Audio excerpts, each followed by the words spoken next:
السلام عليكم ورحمة الله تعالى وبركاته. إن الحمد لله نحمده ونستعينه ونستغفره ونعوذ بالله من شرور أنفسنا ومن سيئات أعمالنا. ما يهده الله فلا مضل له ومن يضلل فلا هادي له وأشهد أن لا إله إلا الله وحده لا شريك له وأشهد أن محمدا عبده ورسوله.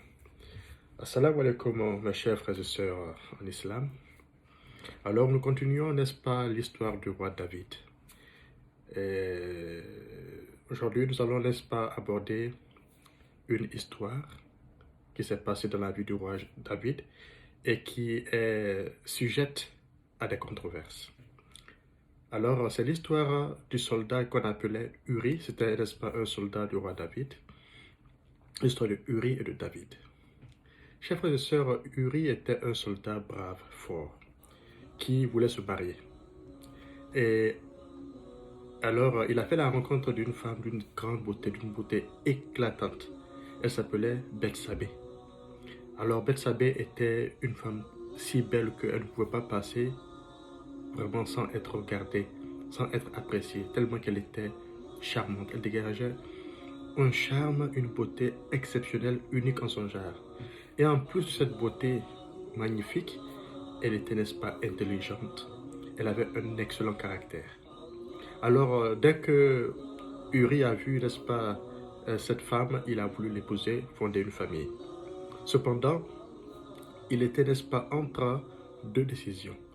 La première était de faire la guerre sainte, c'est-à-dire combattre les ennemis des enfants d'Israël, chose qui était vraiment un devoir religieux.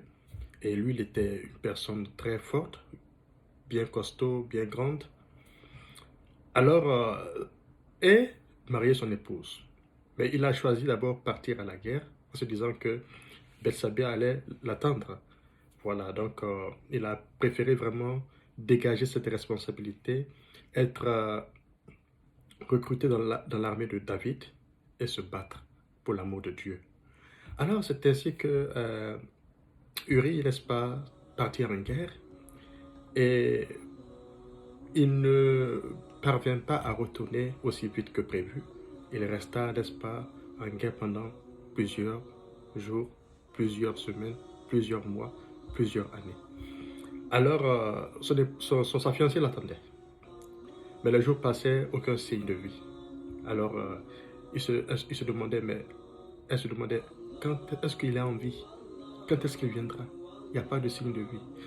À l'époque, il n'y avait pas, n'est-ce pas, le téléphone, naturellement, pour appeler, pour, n'est-ce pas, donner la position. Mais ne serait-ce qu'un papier, voilà, une note, elle ne recevait absolument rien. Et à l'insu du soldat Uri, alors le prophète et roi David, voilà, va épouser la fiancée, Bethsabée, puisque comme je vous ai dit, elle était très belle. Et qui pouvait refuser la proposition d'un homme aussi charismatique que David, qui a tué Goliath, qu'Allah fit roi? C'est ainsi qu'Allah dit dans le Saint-Coran, il dit, roi David, nous avons fait de toi un calife. Juge en toute équité et ne quitte pas du sentier de la droiture, car quiconque s'égare du sentier de la droiture subira un châtiment au jour de la résurrection, au jour des comptes. Donc Allah a fait de David un calife, après que, n'est-ce pas, l'incident soit passé entre David et le roi Talout, que je vous avais expliqué dans l'histoire précédente. Alors David va marier Bethsabée, parce que Bethsabée, elle était une femme exceptionnelle, unique en son genre. Et les parents de Bethsabée n'ont pas refusé, n'est-ce pas, la proposition du roi David. Qui pouvait, d'ailleurs, refuser la proposition d'un roi et de surcroît un prophète, puisqu'il était à la fois un roi et un prophète. Alors, lorsque Uri, n'est-ce pas, apprit la nouvelle, il en était très abattu, très choqué. Cependant, il s'en remit à Allah subhanahu wa ta'ala. David, en commettant en faisant cela, n'est-ce pas, ne se disait pas pécher, faire une erreur. Il l'a fait sans arrière-pensée. Pour lui, c'était normal. C'était un roi, après tout. Donc, à l'époque, c'était pas interdit d'avoir autant de femmes, voilà, qu'un roi voulait avoir. Donc il a fait cela sans vraiment trop réfléchir. Il a été un peu négligent.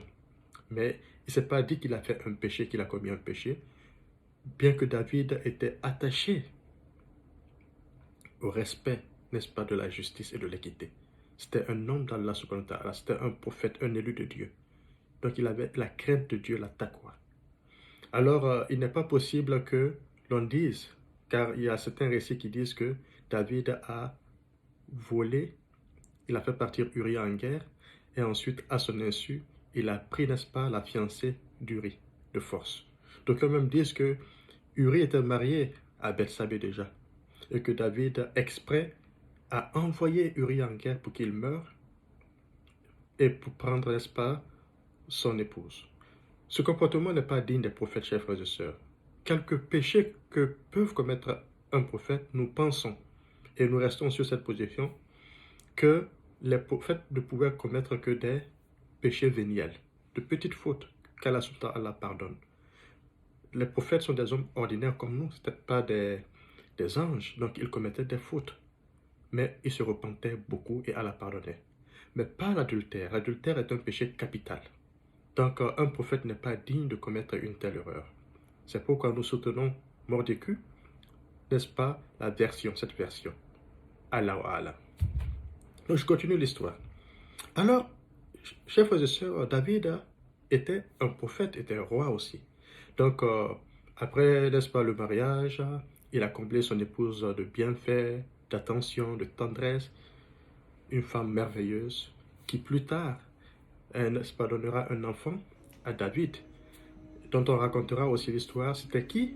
C'était le roi Salomon, le grand Salomon, le plus grand roi qui exista sur la terre, à qui Allah a donné un royaume que nul n'a eu avant lui et que nul n'aura après lui. Alors, cette histoire fera l'objet, n'est-ce pas, d'une autre histoire. Donc, David, dans l'exercice de sa fonction de roi, était aussi un juge de son peuple.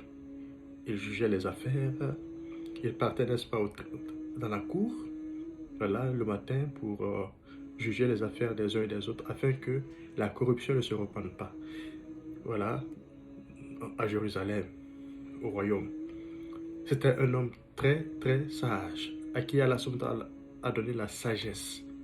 Il avait la sagesse, donc il savait juger avec sagesse. C'est un don. Celui à qui Allah donne la sagesse, vraiment, il lui a donné un grand bien, chers frères et sœurs. Et David était un homme sage. Alors un jour, il y a deux hommes qui sont allés, n'est-ce pas, au palais.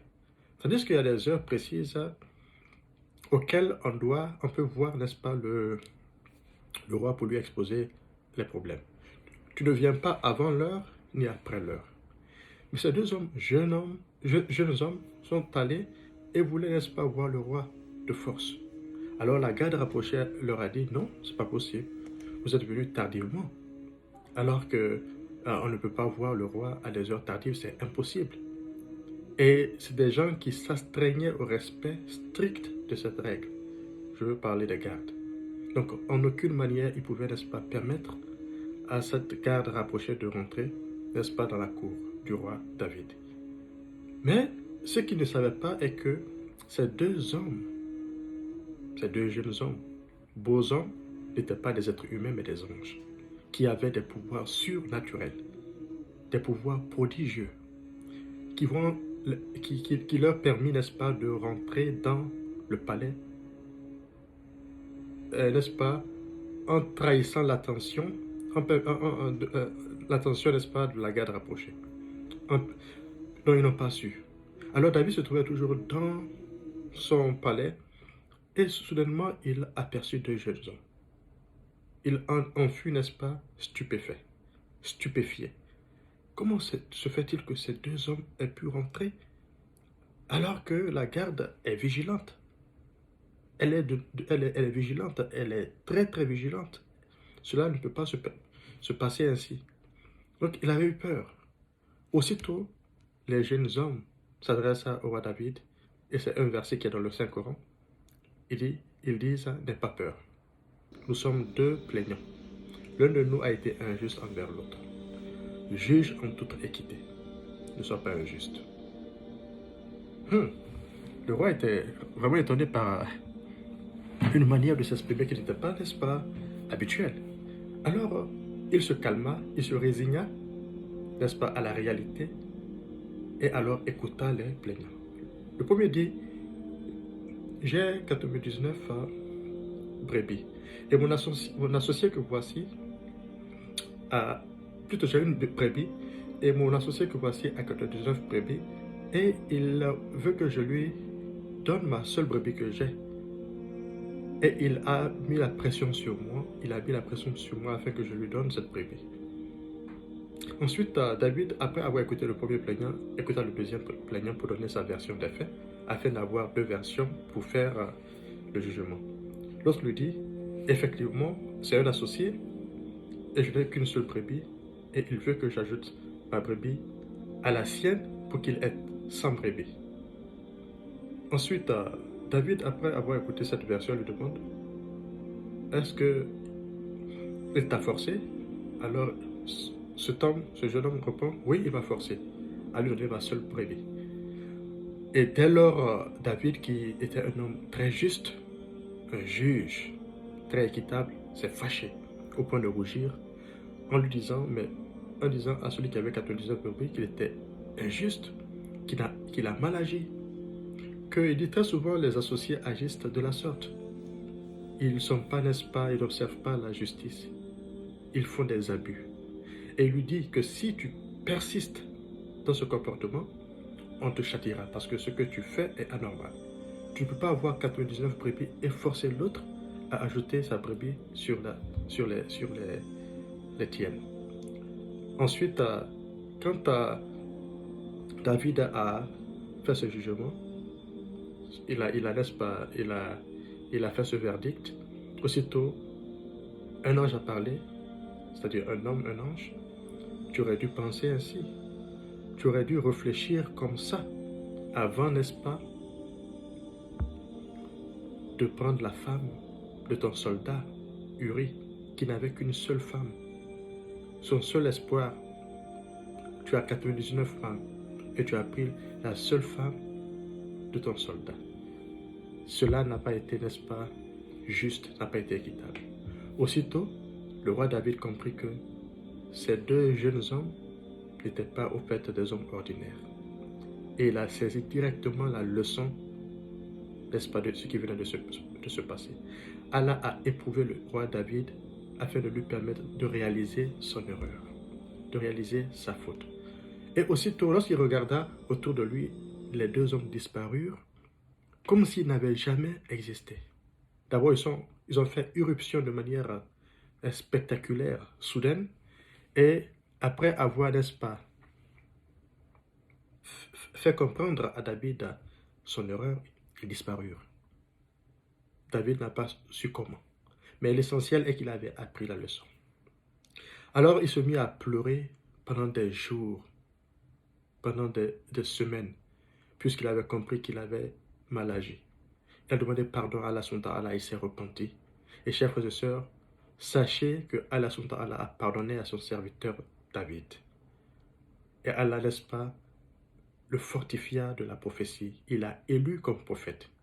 Allah pardonne à qui il veut. Allah est pardonneur et miséricordieux. Ça, c'est l'histoire de David et du soldat Uri. Donc, dorénavant, si vous entendez cette histoire et que les gens disent que David a commis l'adultère, vous avez, n'est-ce pas, la version que moi je considère et que nombreux considèrent authentique. David n'a pas commis d'adultère, il a agi par négligence, il a réalisé son erreur et Allah lui a pardonné après s'être repenti. Quelle leçon nous devons tirer de cette histoire? C'est de savoir que, chers frères et sœurs, quelle que soit la vertu que nous avons, quelle que soit notre piété, on peut commettre des erreurs, on peut commettre des fautes. Le prophète paix sur lui a dit que tout fils d'Adam est un pécheur, mais le meilleur parmi les pécheurs est celui-là qui se repent. Donc, chers frères et sœurs, quand on commet une faute, une erreur, repentons-nous, car Allah est pardonneur. Allah est pardonneur et miséricordieux. Dans le Saint-Coran, Dieu dit, voilà, que Allah pardonne tous les péchés. Allah pardonne tous les péchés. Alors, quand vous commettez des fautes, ne désespérez pas de la miséricorde de Dieu. Car il dit aussi dans le Saint-Coran que seuls les égarés désespèrent de la miséricorde d'Allah subhanahu wa ta'ala. Seuls ceux qui sont égarés désespèrent de la miséricorde de Dieu. Donc le problème n'est pas de ne pas commettre des fautes, car ça c'est inévitable. Mais ceux que Dieu aime sont ceux-là qui se repentent. Et quand je parle de commettre des fautes, ce n'est pas à encourager les uns et les autres à faire l'adultère, à tuer une âme innocente, à commettre les grands péchés en un mot. Mais je parle des fautes vénielles, des péchés véniels. Ce sont les péchés-là que Allah subhanahu wa ta'ala pardonne. Bien qu'il pardonne tous les péchés, mais nous devons nous préparer, plutôt, nous devons faire de telle sorte que nous évitions les péchés capitaux. Ça, c'est la leçon à retenir. Bien que Dieu pardonne tous les péchés, mais évitons de commettre les péchés capitaux. Ça, c'est une leçon importante. Donc, deuxièmement, vous avez à travers cette histoire une leçon, celle, n'est-ce pas, de ne pas épouser la fiancée d'une personne. Si vous pouvez le faire, si vous savez qu'une personne a déjà, n'est-ce pas, porté son choix sur une femme, vous le savez, alors ne l'épousez pas, car vous feriez du tort à la personne. Résignez-vous, quelque amour que vous avez pour cette femme. On dit très souvent, ne fais pas à l'autre ce que tu n'aimerais pas qu'on te fasse. Donc c'est important, n'est-ce pas, d'être altruiste et non égoïste. Le cas de David était différent.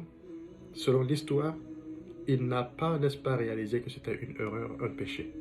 Donc c'était une faute commise, pas exprès, pas de manière délibérée. Donc, dans notre législation, il est dit que lorsqu'une personne, n'est-ce pas, fiance une femme, alors il ne faudrait pas l'épouser, car tu ferais, n'est-ce pas, du tort à ton frère. Alors, chers frères et sœurs, c'est une leçon importante qu'on doit retenir dans cette histoire. On se dit, Inch'Allah, à la prochaine pour la suite de l'histoire du roi David. Salam alaikum wa rahmatullahi ta'ala wa barakatuh.